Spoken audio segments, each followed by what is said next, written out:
Hello, my friends. Jacob is here once again. Thank you all for spending some wonderful time with me as we talk about the Lord of the Rings, the Eye of Sauron, and a story from the Book of Judges.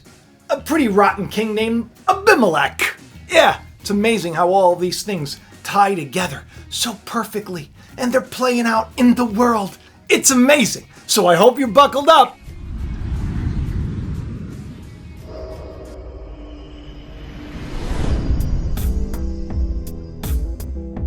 Do you remember, I don't know, a couple of weeks ago, maybe a week ago, I don't know when it was, I did a video, this one.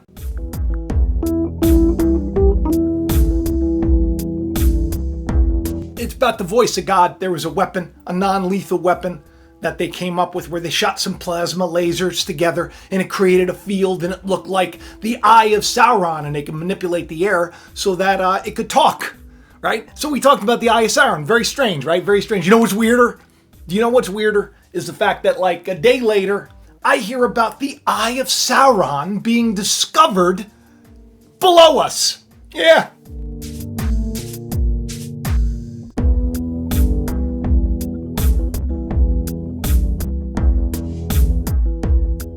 It's not exactly Mordor, although they're naming a bunch of places around it. Yeah, it was like a volcano right near Christmas Island. Interesting. If you think about Sauron from the Tolkien series, which I had to reach out to my buddy Matthew Stevens, who does the VOs at the end of the show, because he's like a Tolkien fan. He knows everything there is to know, and he gave me some info.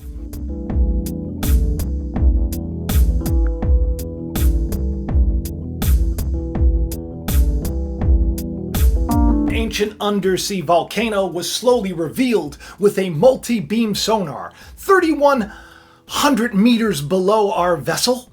This was an exploration of the Australians' Indian Ocean territories, and it was previously unimagined.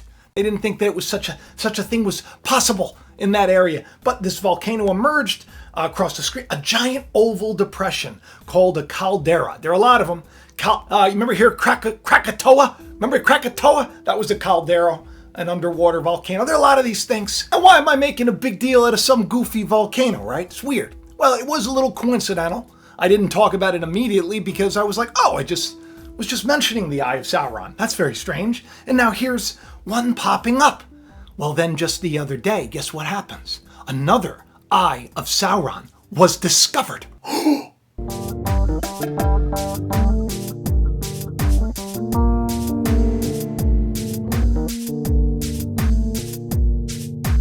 This time in space. So you got the Eye of Sauron. By the way, if you don't know Lord of the Rings, it's like the bad guy. It was this picture.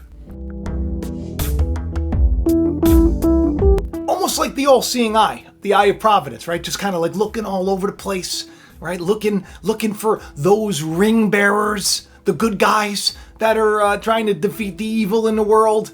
The first time Sauron appears in the movies, I believe, is the Fellowship of the Ring. So I'm like, wow, that's interesting, right? Fellowship of the Ring. It's a very important story. You know, just like Christ had to carry the cross up to Golgotha, and that was a burden. So you have Frodo Baggins has to carry the heavy ring, and then right around the time when it gets, right when you're almost there, he's too tired, he can't do it. So is his buddy, little Sam Weiss, he had to carry him. He's like, I can't carry the ring, but I can carry you. And it's such a beautiful tale, right? So Simon did the same thing with Christ. When Christ could no longer carry the cross on his own, Simeon, helped him along, which is interesting. Who carries the cross after Jesus? Well, it would be Simeon. It would be those that hear, because that's what Simeon means, hearing. Those that can hear the word of God, those that can hear the truth of God, are those that carry the burden of Christ all the way to victory, baby. The Eye of Sauron, the instant Frodo by accident, that ring went onto his finger, Sauron saw him. Right, the instant he became a ring bearer, Sauron knew where he was and then sent a bunch of orcs. The orcs all had like little shields with like the Eye of Sauron on it, I think. It was very interesting because, today everything's very symbolic. So you got the all-seeing eye everywhere. So you see how I can tie this in to something spiritual going on in the world. It gets weirder though. So then a couple of days later, I just, because I felt like there was something to it, I hear about the Eye of Sauron now in space. Yeah, a striking image. It's a disc that is forming around an alien planet. Looks like this. Scientists have captured an image of a circumstellar disk, and within it a planet, a moon-forming disk that looks like the Eye of Sauron from the Lord of the Rings cinematic franchise. Observations of the system nearly 400 light years away in the constellation Centaurus. It's approximately 500 times larger than Saturn. Why does it matter? Well, because we see the Eye of Sauron in my video a couple of weeks ago, right?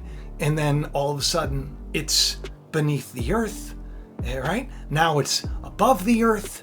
So I'm like, there's got to be something to this. So I call up Matt and I go, Matt, because at the same time, I'm thinking a lot about the video I just did about Gideon. All right, we just did that show about Gideon. If you haven't seen last week's show, you should watch it right here. So I'm thinking about Gideon because remember that clay pot that was found? It had the name Jerubbaal or Jerubbaal, which is basically was the name that was given to Gideon after he tore down the altars of Baal. And they only mention him as Jerubbaal after that point, which is pretty interesting because what it means is it means let Baal contend with it.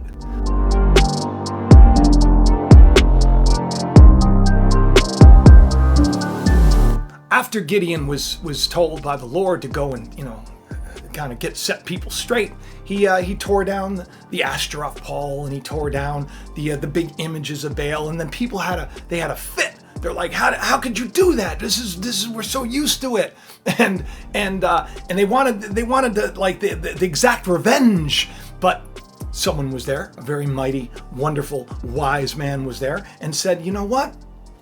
Let Baal contend with it. It's like, what are you people worried about? If Baal's real, then let him deal with Gideon, right? That's where you get the name Jerubbaal. It's like, let Baal contend with it. Let Baal deal with the fact that its altars are being torn down if Baal is real, because we all know Baal's not real.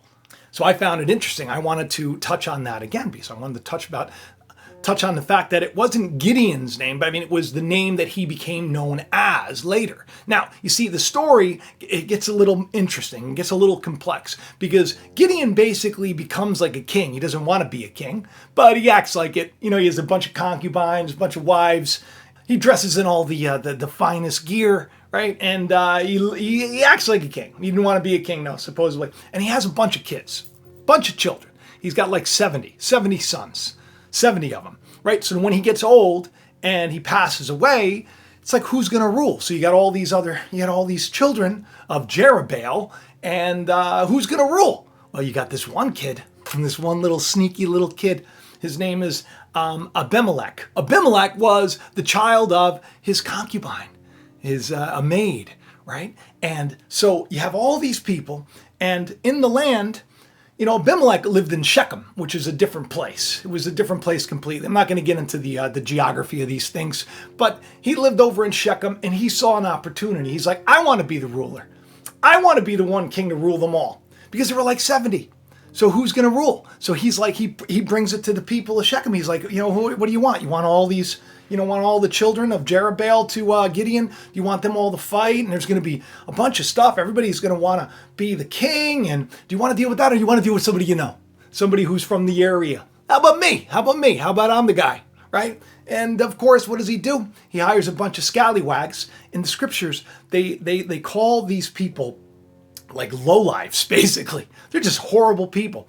And then Abimelech goes, he basically slaughters all of the sons of Jerubbaal. Gideon just kills them all, so then he could be the king. He's actually known to be the first king of Israel, even though it wasn't a really big area. It was like a really small area. It wasn't huge, but he would literally, even though Saul is the first real king, he would be known as the first king because he became the boss. Now, why do I find this interesting? How do I tie Eye of Sauron into the story in the Book of Judges? Well, he didn't want them all to rule. He's like, he wanted one king to rule them all, right? One ring to rule them all. When I called up Matt, I was trying to dig my teeth in here to all this because I knew that there was something to it. I didn't know what it was.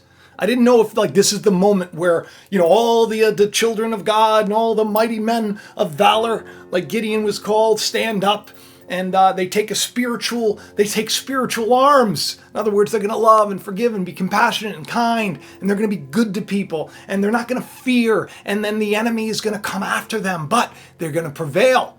So I'm like, is that what's happening next? Is the Eye of Sauron looking? Is it like, is it looking for those that are meant to put an end to the tyranny in the land today? And Matt tells me on the phone, he goes, I love this quote where Gandalf says, where he's getting beat up by the other wizard, and Gandalf says, there's only one that, he doesn't share power. There's only one that rules, talking about Sauron, and he doesn't share power with anybody else. It's like Abimelech. Isn't that interesting? So strange. There also is a tower in this story, which is a big deal. I believe it's set on fire. Abimelech dies though because he's not a good dude. So of course, when you're not a good dude, the Lord repays. He hides out in some lady's house, and turns out she's married, and I think she takes a tent peg. Like when you set up a tent, you have these pegs and you drive them into the ground so the tent doesn't blow away. I think she takes the tent peg and with a stone, does it right into his temple. Puts the guy out. He's done. Real quick. I believe her name was Sarah. I don't know. It's interesting because with one stone, Abimelech was put down. One stone, Abimelech and all these scallywags. One stone, it says, he killed all the sons of Gideon. So, what does this mean? And why am I talking about it now? So, I get this feeling. I'm like, the Lord of the Rings, the Lord of the Rings. And I'm like, oh my goodness, the Olympics are going on right now with their kooky opening ceremony, which is so interesting. Great tap. I'm sure there's a lot of crazy symbolism in there. You gotta wait for like KJ, scariest movie ever, to do a deconstruct on it or somebody else. But I thought, Lord of the Rings, how strange. So I even put a tweet out because I had a feeling, I feel like if I feel God is moving, I feel like I should put a little feeler out there so that if it happens, then I'll be like, hey, you see, God's working, right? So I say something, I'm feeling a Lord of the Rings vibe for the Olympics. And this was about 6 hours before the opening ceremony, I believe. Take a look.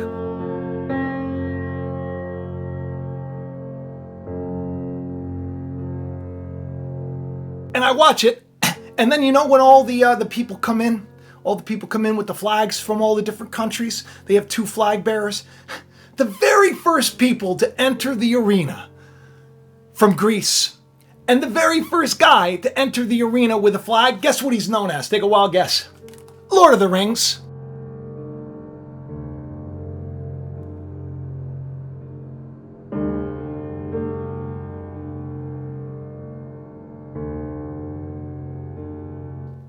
That's some interesting coincidence, don't you think? Little interesting coinky-dinky-do that the Lord of the Rings was the very first athlete to enter into the arena.